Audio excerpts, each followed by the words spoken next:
الشيطان الرجيم بسم الله الرحمن الرحيم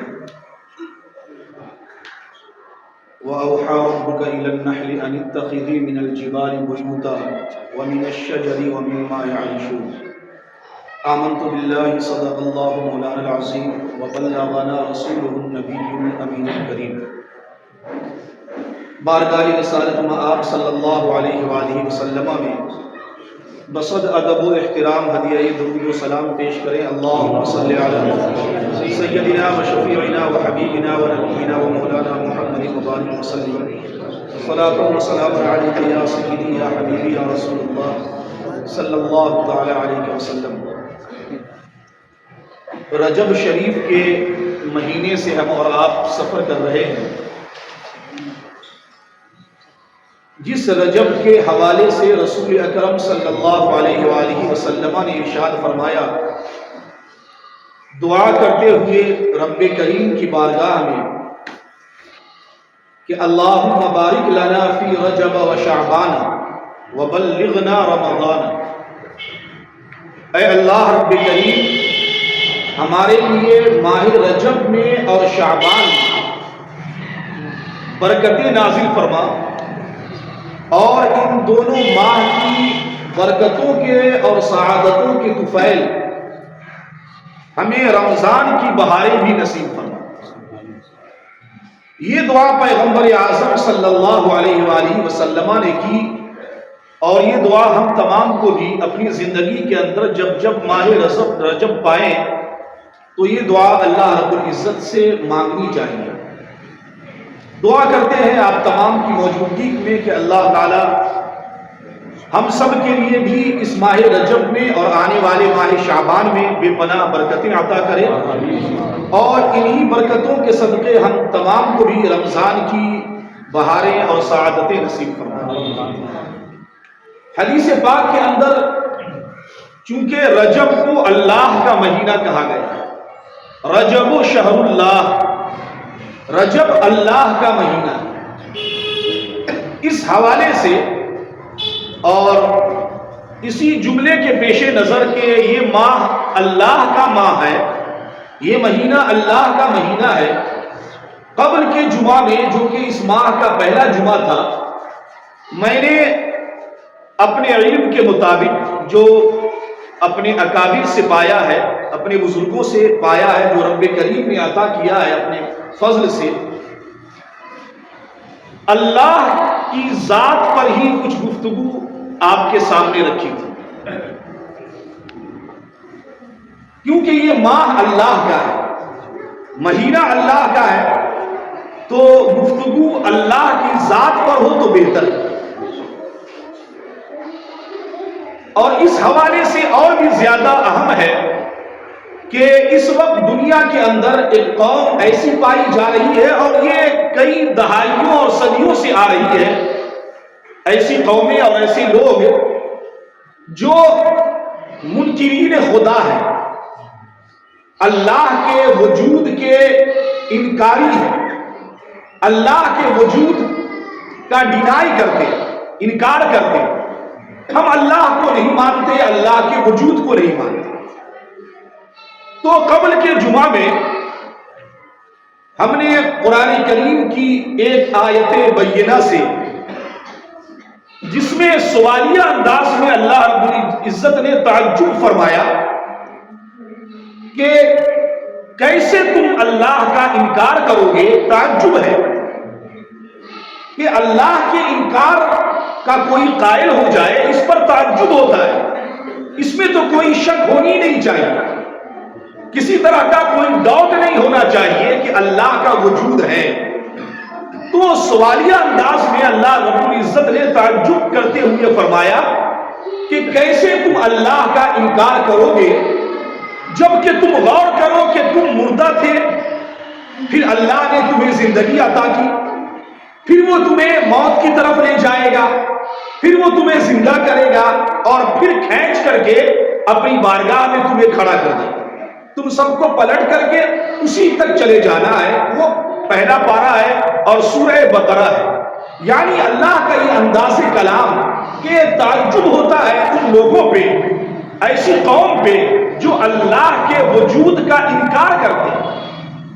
کیف تکفرون باللہ، کیسے تم اللہ کے وجود کا انکار کرتے ہو اور کرو گے؟ اور آگے بات بیان کی۔ تو قبل کے جمعہ میں ہم نے جب اس پہ بات کی تو ایک شخص نے سوال کیا اور یہ سوال اچھا تھا، تو یہ میں نے سوچا کہ آج کے جمعہ میں آپ کے روبرو رکھوں۔ ایک شخص نے سوال کیا کہ آپ نے جو دلیل دی وہ دلیل قرآن کریم سے، کوئی عقلی دلیل نہیں، جبکہ اس وقت دنیا اپنے عقل سے اللہ کے وجود کا انکار کر رہی ہے، اور آپ نے دلیل دی ہے قرآن سے۔ ایک آیت پڑھی، کئی دلیلیں ہیں قرآن کریم کے اندر، وقت کے پیش نظر ہم نے ایک آیت کریمہ آپ کے سامنے رکھی تھی، اور پھر دوسری آیت ان لوگوں کے حوالے سے رکھی جو دہریہ ہے، جو منکرین خدا ہے۔ تو آپ نے تو قرآن سے دلیل دی، عقل سے کوئی دلیل دے، کیونکہ لوگ جو انکاری ہیں، جو منکر ہیں، وہ عقل سے انکار کر رہے ہیں اور عقل سے دلیل لا رہے ہیں۔ تو ان کو بھی یہ جواب ہے، اور ان کے لیے جواب ہو نہ ہو، آپ لوگوں کے لیے یہ جواب دے رہا ہوں اگر کسی کے ذہن میں یہ سوال پیدا ہو۔ تو سب سے پہلے یہ جان لیں کہ اللہ کے وجود کی سب سے بڑی اور اہم دلیل ذات محمد مصطفیٰ ہے صلی اللہ علیہ وآلہ وسلم، اور وہ اس لیے ہے کہ قرآن اللہ کا کلام ہے۔ گویا کہ قرآن بھی اللہ کے وجود کی سب سے بڑی دلیل ہے، اہم دلیلوں میں سے ایک دلیل ہے۔ اور قرآن کریم کے اندر جو دلیل اللہ رب العزت نے اپنے وجود پر رکھی ہے مشاہدات کے حوالے سے، وہ ساری دلیلیں عقلی ہی ہیں، فطری دلیل ہے، جبری دلیل ہے، ماننا ہی پڑے گا انسان کو۔ چونکہ ہم قرآن سے نوٹ کر رہے ہیں، قرآن سے بتا رہے ہیں، تو ہمارے لیے وہ دلیل نقلی ہے کہ ہم کہیں سے نقل کر رہے ہیں۔ دلیل کی دو قسم ہیں، یا تو دلیل نقلی ہے یا دلیل عقلی ہے۔ دلیل نقلی کا مطلب ہے کہ آپ کسی کتاب سے حوالہ دیں، جیسے قرآن سے حوالہ دیں، حدیث پاک سے حوالہ دیں، اور کسی اور رائٹر کی لکھی ہوئی کتاب سے حوالہ دیں جس کو دنیا مانتی ہے، تو وہ نقلی دلیل ہے۔ اور ایک ہے کہ عقلی دلیل، یعنی انسان جو مسلم الثبوت ہے، سلیم الطبع ہے، اور جس کی عقل سلیم ہے، ان لوگوں کی عقل کے ذریعے جواب دی جائے کہ اللہ کا وجود ہے۔ ہر شخص کی عقل کے ذریعے جواب نہیں دیا جائے۔ اب ایک شخص عقل میں کچا ہے، گناہوں سے لت پت ہے، گندگیوں سے بھرا ہے، تو اس کی عقل تو ویسے ہی ہوگی نا۔ اب اس کی عقل سے تو دلیل نہیں دی جائے گی۔ بچے کے پاس عقل ہے لیکن وہ بچکانہ عقل ہے، تو اس کی عقل سے بھی دلیل نہیں دی جائے گی۔ جو سلیم الطبع ہے، جو عقل سلیم رکھتا ہے، جس کی عقلی باتیں مانی جاتی ہیں، ان لوگوں کی عقل سے جو باتیں چھڑ کر آئے گی اس کے ذریعے جواب دیا جائے۔ تو دلیل دو ہے، یا تو نقلی ہے یا عقلی۔ لیکن قرآن کا اعجاز یہ ہے کہ قرآن نے جو دلیل دی ہم آپ کو بتا رہے ہیں تو یہ نقل ہے، لیکن پوری عالم انسانیت کے لیے وہ دلیل عقلی ہے۔ وہ عقل پہ ہی بیس ہے کہ تم عقل کے گھوڑے دوڑاؤ تو صحیح، تم اپنی عقل لگاؤ تو صحیح، تم اپنی عقل کا استعمال کرو تو صحیح، تمہیں پتا چلے گا کہ اللہ کا وجود ہے۔ تم دیکھو گے کہ اللہ کا وجود ہے، تمہیں نظر آئے گا کہ اللہ کا وجود ہے۔ اب وہ کیسے ہے وہ دیکھیں ذرا۔ عقلی طور پہ قرآن کریم نے کئی آیات بینات بکھیری ہے۔ اس سے پہلے یہ جان لے آپ کہ اگر انسان کو یہ معلوم ہو جائے کہ قرآن انسان کا کلام نہیں، قرآن جنات کا کلام نہیں، قرآن ملائکہ کا کلام، فرشتوں کا کلام نہیں ہے۔ یہی تین مخلوق تو ہے نا، ایک تو انسان ہے، یا جنات ہے، یا ملائکہ ہے، اور دیگر تو جو چیزیں ہیں وہ تو سب اس کے بعد ہی ہے. تو یہ قرآن نہ انسان کا کلام ہے، نہ جنات کا کلام ہے، نہ فرشتوں ملائکہ کا کلام ہے. تو جب یہ ان کا کلام ہے نہیں تو دیگر اور جو چیزیں ہیں ان کا بھی کلام نہیں ہو سکتا. تو یہ کلام ہے کس کا؟ اب جس کا یہ کلام ہے تو اس کا وجود ہوگا. اب یہ انسان کا کلام نہیں ہے، جنات کا کلام نہیں ہے، فرشتوں کا کلام نہیں ہے، تو قرآن نے اس کے لیے چیلنج کیا. غور سے سمجھیے گا بات. قرآن سے ہم دلیل پیش کر رہے ہیں آپ کو، اور کئی دلیل قرآن کریم میں اللہ کے وجود پر ہے. تو پہلے یہ تو جان لیں ہم کہ قرآن کس کا کلام ہے. جب یہ بات راسخ ہو جائے گی، آپ کے دماغ میں آ جائے گی، آپ مان جائیں گے کہ یہ کلام نہ انسان کا ہے، نہ جنات کا ہے، نہ ملائکہ کا ہے، بلکہ یہ کلام اللہ کا ہے، تو اللہ کا وجود آٹومیٹک ثابت ہو جائے گا. اب یہ انسان کا کلام ہے کہ نہیں، جنات کا کلام ہے کہ نہیں، ملائکہ کا کلام ہے کہ نہیں، تو ذرا اس پہ بات کریں. قرآن کا چیلنج 1400 برس سے چلا آ رہا ہے اور آج تک باقی ہے اور صبح قیامت تک چلے گا. قرآن کریم نے اعلان کیا، ایک دعویٰ کیا، چیلنج کیا، قُلْ لَئِنِ اجْتَمَعَتِ الْإِنسُ وَالْجِنُّ عَلَىٰ أَن يَأْتُوا بِمِثْلِ هَٰذَا الْقُرْآنِ. اے پیغمبر آپ کہہ دیجئے تمام انسانوں سے اور تمام جنات سے، یا وہ لوگ جو آپ کے نبی ہونے کے منکر ہیں، آپ ان سے کہیں کہ تمام انسانوں کو اکٹھا کرو، جنات کو اکٹھا کرو، اور تم جس کو تمہاری طبیعت چاہے ان تمام کو بلا لو.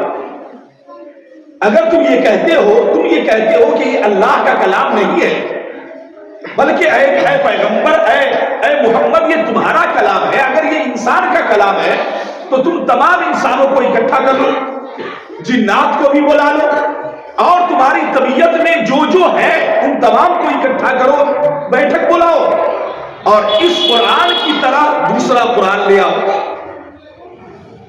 تم یہ کر دو تو اس قرآن کا اللہ کا کلام ہونا باطل ہو جائے گا. جو ہی یہ اللہ کا کلام ہونا باطل تو خدا کا وجود باطل، خدا نہیں ہے. اگر ایسا کر سکتے ہیں اس وقت کے لوگ، جو قرآن ان لوگوں سے کہہ رہا تھا، آج بھی کہہ رہا ہے، ہر زمانے میں قرآن کا چیلنج موجود ہے. اے پیغمبر آپ کہیے، قرآن پڑھنے والوں، قرآن پر ایمان رکھنے والوں، تم کہو ان لوگوں سے جو خدا کے وجود کے منکر ہیں، محمد مصطفیٰ کے نبی ماننے کا انکار کر رہے ہیں، کہ تم ذرا اس قرآن کی طرح دوسرا قرآن لے آؤ. اچھا چلو پورا قرآن نہیں لا سکتے تو کم سے کم قرآن میں 114 سورتیں ہیں. قُلْ فَأْتُوا بِعَشْرِ سُوَرٍ مِثْلِهِ. تو 114 سورہ نہیں لا سکتے تو 10 سورہ لے آؤ. دیکھیں قرآن کس قدر نیچے اتر کے بات کر رہا ہے. 10 سورہ لے آؤ. نہیں یہ بھی نہیں لا سکتے، چیلنج موجود ہے، دعویٰ موجود ہے. تو چلو اگر تم 10 سورہ نہیں لا سکتے، قُلْ فَأْتُوا بِسُورَةٍ مِثْلِهِ، تو ایک چھوٹی سورہ کے برابر، ایک سورہ کے برابر ہی لے آؤ. دیکھیں کتنا قرآن نیچے اتر رہا ہے. پہلے کہا کہ سب لوگوں کو اکٹھا کرو اور اس قرآن کی طرح دوسرا قرآن لاؤ، نہیں لا سکتے تو قرآن کی 114 سورتوں میں سے 10 سورہ کے برابر کوئی سورہ لے آؤ اس کی طرح. چلو 10 نہیں لا سکتے، ایک لے آؤ، ایک سورہ لے آؤ جو سب سے ہلکی ہو، ایک آیت لے آؤ، نہیں لا سکتے.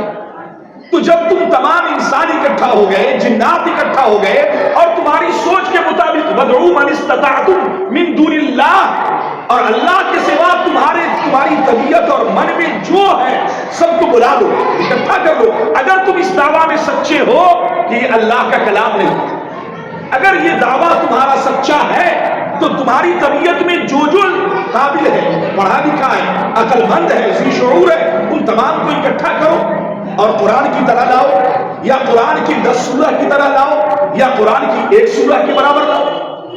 3 دعویٰ ہے، 3.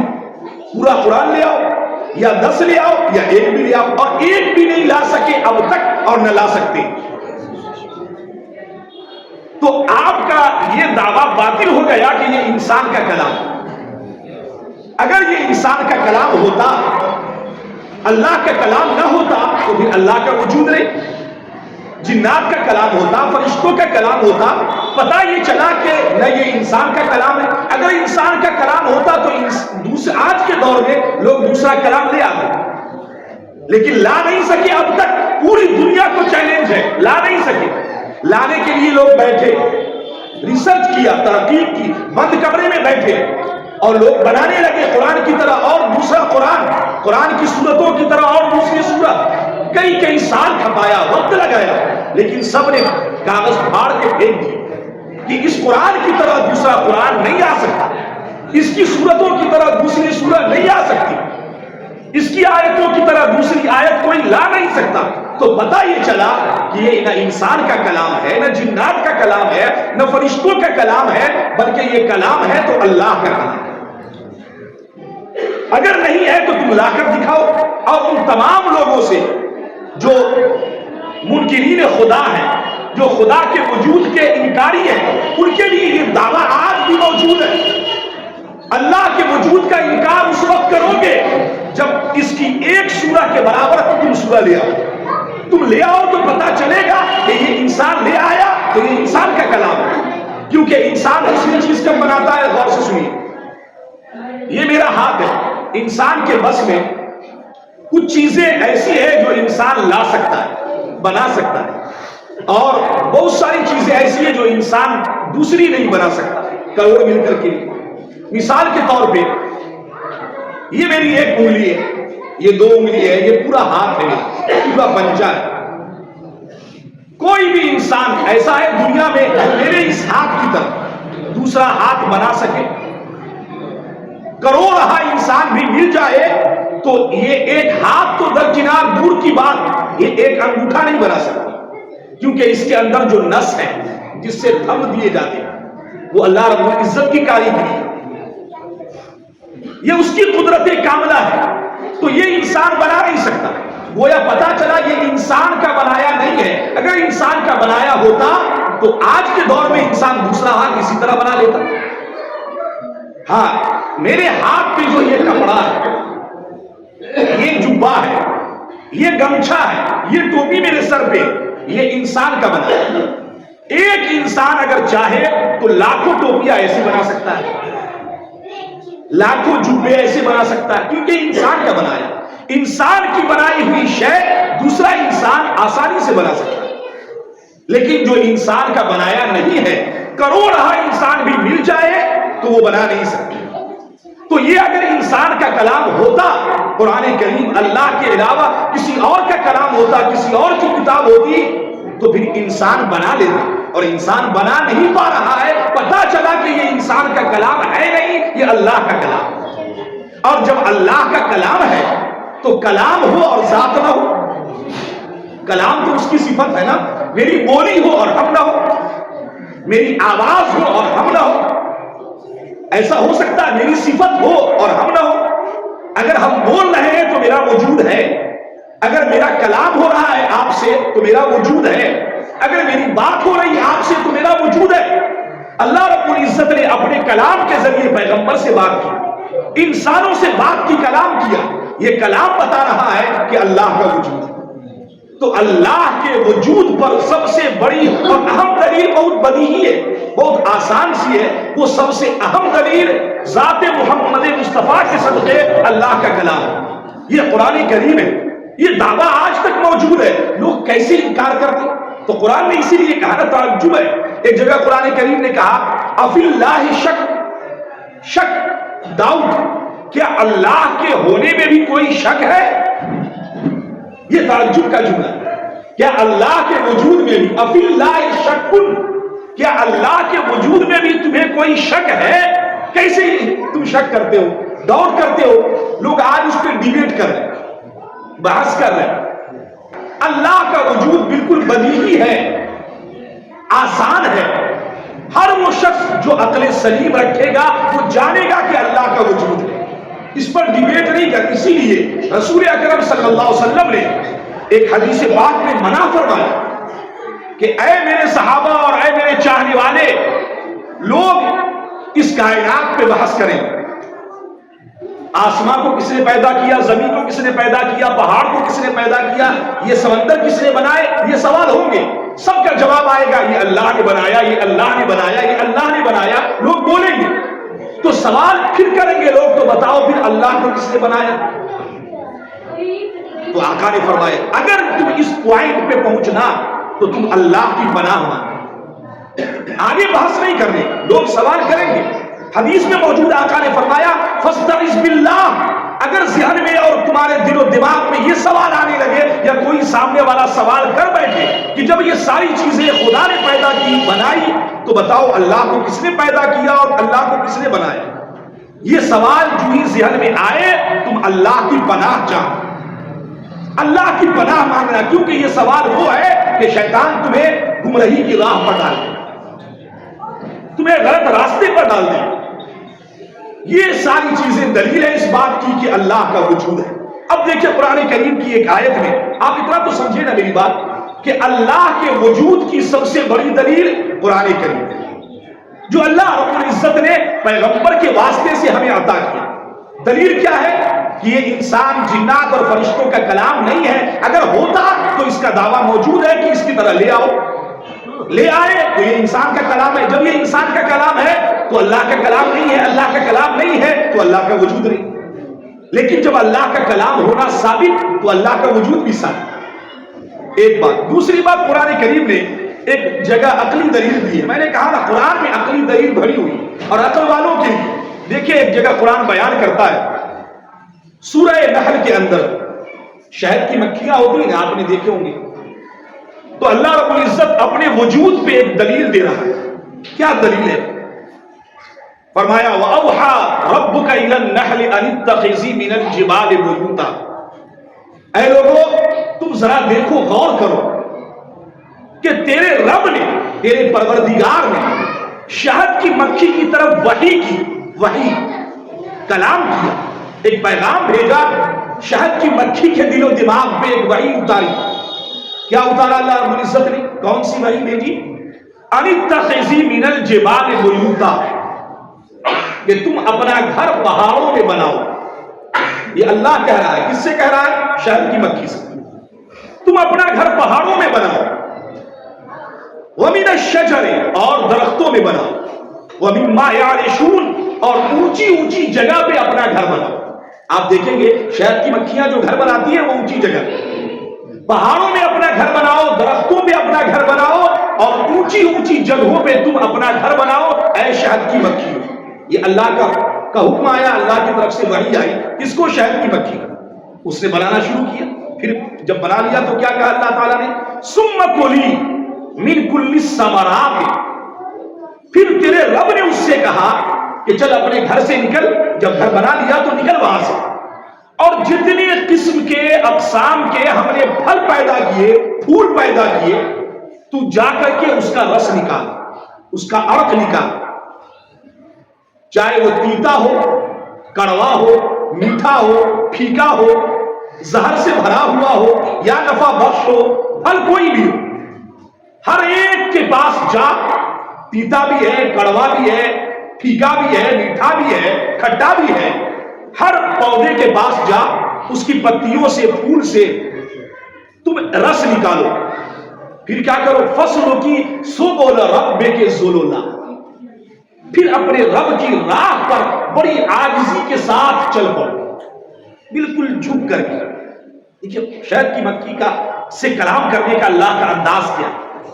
پھر تیرے رب نے کہا جب تم نے پھل نچوڑ لیا، پھل سے رس نچوڑا، تو پھر اپنے رب کی راہ پر اس ڈگر پہ بڑی عاجزی انکساری جھک کر کے تم اس راستے پر چلو۔ یخرج من بطونها شراب مختلف الوانه فیہ شفاء للناس، پھر جب وہ چل پڑتی ہے، اپنے گھر آتی ہے، اس رس کو جو اس نے نچوڑا ہے اپنے اندر لیا، اسے اڈیل دیتی ہے اپنے گھروں میں، اپنے چھتوں میں، تو تم دیکھو گے اے لوگوں، میرے بندوں، میرے وجود کے انکاریوں، میرے پیغمبر کے منکروں، کہ پھر تم دیکھو گے کہ اس کے پیٹ سے تمہارا پروردگار ایک ایسی پینے کی شے نکالتا ہے، ایک ایسی شے نکالتا ہے جو ساری انسانیت کے لیے شفا کا کام کرتی ہے۔ شفاء للناس، لوگ شاید پیتے ہیں، آپ لوگ شاید نہیں کھاتے، ہم بھی کبھی کبھی کھاتے کبھی نہیں کھاتے، کھانا چاہیے شاید۔ اللہ نے قرآن میں کہا شفاء للناس، اس کے پیٹ سے جو مشروب نکلتا ہے، پینے والی شے نکلتی ہے، مختلف الوان، اس کے رنگ بھی الگ الگ دیکھیں گے۔ اگر سجونے کے پیڑ سے وہ آیا، وہ رس نکلا ہے تو اس کے رنگ ہرے ہرے ہوتے، کچھ شہد کے رنگ لال ہوتے، کچھ ہلکے لال ہوتے، کچھ ڈارک ہوتے، الگ الگ رنگ ہے اس کے۔ تو آپ دیکھیں گے کہ اس میں اللہ نے لوگوں کے لیے، انسانیت کے لیے شفا رکھی ہے۔ ان فی ذالک لآیۃ لقوم یتفکرون، بے شک اس نشانی میں فکر کرنے والوں کے لیے، عقل کرنے والوں کے لیے، عقل رکھنے والوں کے لیے اللہ کی طرف سے عظیم نشانی۔ نشانی کیسے ہے بتاؤ؟ اس میں کیسے نشانی؟ نشانی ایسے ہے کہ اس نے جو رس نکالا تو کھٹا بھی، کڑوا بھی ہے، تیتا بھی ہے، میٹھا بھی ہے۔ رنگ جو رس لے رہی ہے وہ مکھیاں وہ الگ الگ ہے، لیکن جب اڈیل رہی ہے تو جو شے آ رہی ہے وہ ایک ہی، کوئی کھٹاپن نہیں، کوئی تیتاپن نہیں۔ تو کہا اس میں غور تو کرو کہ وہ ہر پھل سے رس لے رہی ہے، لیکن جب تمہیں تمہارا پروردگار اس کے پیڑ سے نکال کے دے رہا ہے تو کوئی کڑواپن نہیں، تیتاپن نہیں، بلکہ میٹھا ہے اور تمہارے لیے شفا ہے۔ تم اگر اس پہ غور کرو اے عقل مندو تو تم جانو گے کہ اس کے پیچھے کوئی تو ہے جو نظام ہستی چلا رہا ہے، وہی خدا ہے، وہی خدا ہے جو اس شہد کی مکھی کے پیچھے کار فرما ہے، یہ تمام پروسیس سے گزار رہا ہے اور انسانیت کے لیے ایک شفا بخش چیز نکال رہا ہے، وہی ذات خدا ہے۔ لوگ کیسے انکار کرتے ہیں؟ پھر آگے اللہ رب العزت نے ارشاد فرمایا ان فی خلق السماوات والارض واختلاف اللیل والنہار لآیات لأولی الالباب۔ اب یہاں پہ بات ہی ختم کر دی اللہ رب العزت نے۔ دیکھیں اللہ کے وجود کو کون مانے؟ جو عقل مند ہوں گے، جو فکر والے ہوں گے، عقل سلیم جن کے پاس اللہ نے دیا ہوگا، وہی اللہ کے وجود کا اقراری ہوگا۔ اور جس کے پاس عقل نہیں ہے، عقل سلیم نہیں ہے، تو وہ انکار کرے گا، گمراہی کے راستے پہ جائے گا۔ فرمایا بے شک آسمان اور زمین کی پیدائش میں اور رات اور دن کے الٹ پھیر میں، آنے اور جانے میں لآیات لأولی الالباب، عقل والوں کے لیے اللہ نے اس میں نشانی رکھی ہے۔ عقل والوں کے لیے، جو بے عقل ہے ان کے لیے نہیں۔ وہ بے عقل لوگ ہیں جو کہتے ہیں صاحب عقل سے تلاشتے ہیں کہ میری عقل بڑی ہے، اور ہم دیکھتے ہیں کہ خدا کا وجود کا نہیں، تم بے عقل ہو۔ اگر عقل والے ہوتے تو آسمان و زمین کی اس پیدائش میں اور رات اور دن کے آنے اور جانے میں اسی پہ غور کرو تو تمہیں پتا چلے گا، اگر تمہارے پاس عقل ہے، کہ اس کے پیچھے کوئی طاقت کار فرما ہے، کوئی ہے جو چلا رہا ہے۔ اور آپ موٹے سے سمجھے، موٹے انداز میں آپ سفر کریں، آپ نے سفر، بہت سارے لوگوں نے سفر کیا ہوگا۔ میں اس پہ اس لیے بحث کر رہا ہوں کہ یہ مہینہ کس کا ہے؟ اللہ کا ہے، تو اللہ کے وجود، اس کی ذات پہ ہی بات ہو تو بہتر ہے نا۔ رجب کی فضیلت پہ بہت ساری گفتگو آپ نے مجھ سے سماعت کی ہے۔ آپ دیکھیے ایک بات بتائیں، آپ ٹرین سے سفر کر رہے ہیں، آپ ادھر چلے راجستھان کی طرف تو آپ کو پہاڑ نظر آئیں گے۔ پہاڑ کو دیکھیں گے، کہیں جھک رہا ہے، کہیں اٹھ رہا ہے، نشیب و فراز ہوگی، اتار چڑھاؤ ہوگا، کہیں پہاڑ نیچے جا رہا ہے، پھر اوپر اٹھ رہا ہے، پھر نیچے، کہیں پر پھیل رہا ہے۔ تو آپ سے اگر پوچھے، پوری انسانیت سے ایک چیلنج ہے، ایک سوال ہے کہ، اور اس کو ایک خبر دینی ہے کہ صاحب یہ اس پہاڑ کو، یہ جو اتار ہے، چڑھاؤ ہے، پھر اتار ہے، پھر چڑھاؤ ہے، پھر پھیلاؤ ہے، اس کو ایک انسان نے سجایا۔ ایک انسان ہے، وہ کوئی انسان ہے کسی کے پاس ایسی عقل جو مانے کہ ہاں اس کو انسان نے سجایا؟ کوئی مانے گا نہیں۔ پھر اس کے بعد جب پہاڑ ختم ہو جائے تو آپ آگے بڑھیں اور پہاڑ کے اینڈ پہ کچھ اینٹ اور کچھ پتھر رکھے ہو، بالکل نظم سے، ترتیب سے سجایا ہو، جیسے لوگ ٹریکٹر سے اینٹ لا کر گرا دیتے ہیں تو نظم سے رکھتے ہیں۔ تو ہم کہیں گے کہ صاحب یہ جو اینٹ رکھی ہوئی ہے بڑے نظم و ضبط سے، تو اس کو یہ لگتا ہے ایٹومیٹک رکھا گیا۔ تو آپ کہیں گے نہیں صاحب، کوئی آیا ہے ٹریکٹر سے اتار کے اس نے رکھا ہے۔ یعنی کوئی شے اگر نظم میں ہے، ترتیب میں، تو اس کا مطلب ہے کہ یہ ترتیب کسی انسان نے بنا رکھی ہے۔ یہی تو مطلب ہے نا. اور اگر بے نظم کوئی چیز ہو تو صاحب نہیں، انسان کو ایسا نہیں کرے جیسے پہاڑ ہے، اس کی جو رکھ رکھاؤ ہے وہ ایک ظاہری طور پہ وہ بے نظم نظر آتی ہے، یہ اتار چڑھاؤ، پھر اتار پھر چڑھاؤ، پھر پھیلاؤ، کہیں پھر اور کشادہ، کہیں پہ کم، یہ بے نظم. تو اگر نظم کی کوئی شے نظر آئے، ترتیب سے رکھی ہوئی کوئی شے، تو انسان کہتا ہے اس کا رکھنے والا کوئی ہے. اور بے نظم نظر آئے، بے ترتیب، تو کہتا ہے صاحب یہ کسی انسان نے نہیں رکھا، لگتا ہے ایسے ہی ہے، بس رکھا گئی گر گئی، لگتا ہے گر کر کے بے نظم ہو گئی، بے ترتیب ہو گئی. یہی تو کہتا ہے انسان. اب آپ پوری کائنات کے یونیورس پہ غور کریں. سورج کی ایک ترتیب ہے، چاند کی ایک ترتیب ہے، آسمان کی ترتیب ہے، زمین کی ترتیب ہے، سمندروں کی ایک ترتیب ہے. ہر شے اپنی جگہ جگہ ہے، اور ایک نظم اور ایک ضبط اور ایک ترتیب سے کائنات چل رہی ہے. تو اس ترتیب کی لڑی میں اور اس موتی میں اس کائنات کو جس نے پرویا ہے وہ کون ہو سکتا ہے؟ یہ کائنات کا بھی تو ایک نظم ہے نا، اس کی ایک ترتیب ہے نا. تو یہ جو کائنات ایک نظم میں ہے، ایک ضبط میں ہے، ایک ترتیب میں ہے. سورج کی ایک ترتیب ہے، وہاں سے وہ آ رہی ہے شعاعیں، ایک طرف جا رہی ہے، چاند کا نکلنا، یہ جو ساری چیزیں ایک ترتیب میں ہے. آپ ایک اینٹ رکھی ہوئی جو بے ترتیب ہو تو آپ کہتے ہیں صاحب لگتا ہے یہ گر گئی ہوئی. اگر ترتیب میں ہے تو کوئی رکھنے والا ہے. تو اس کائنات کی جو ترتیب ہے، جو اللہ رب العزت نہ جانے کئی ہزار صدیوں سے چلا رہا ہے ایک ترتیب سے، اور یہ چل رہی ہے، تو کیا یہ بغیر چلائے ترتیب سے چل رہی ہے؟ نہیں، بلکہ انسان کی عقل سلیم مانے گی کہ کائنات کا یہ نظم اور ضبط اور کائنات کی یہ ترتیب، خواہ وہ آسمانی کائنات ہو یا زمین کی کائنات ہو، یہ ترتیب اور نظم بتا رہا ہے کہ اس کے پیچھے کوئی مرتب ہے جو اس کو ترتیب دے رکھا ہے، کوئی چلا رہا ہے. کوئی تو ہے جو نظام ہستی چلا رہا ہے، وہی خدا ہے، وہی خدا ہے. تو انسان کے پاس اگر عقل ہو، عقل سلیم ہو، بچوں کی عقل نہیں، گنہگاروں کی عقل نہیں، گمراہوں کی عقل نہیں، اللہ نے اگر عقل سلیم دے رکھا ہے، وہ اس کائنات پہ غور کرے تو چاہے عقلی طور پہ ہو یا نقلی طور پہ ہو، چاہے احادیث مبارکہ سے ہو یا قرآن کی آیتوں سے ہو یا عقل کے گھوڑے دوڑا کر کے ہو، وہ اس بات پر پہنچے گا کہ اللہ کا وجود ہے. اے لوگو، کیسے تم اللہ کا انکار کرتے ہو جبکہ تم اپنے آپ پہ غور کرو. اللہ رب العزت ہم تمام کو ایمان پر قائم و دائم رکھے. اچھا، ایک سوال بڑا اہم آتا ہے.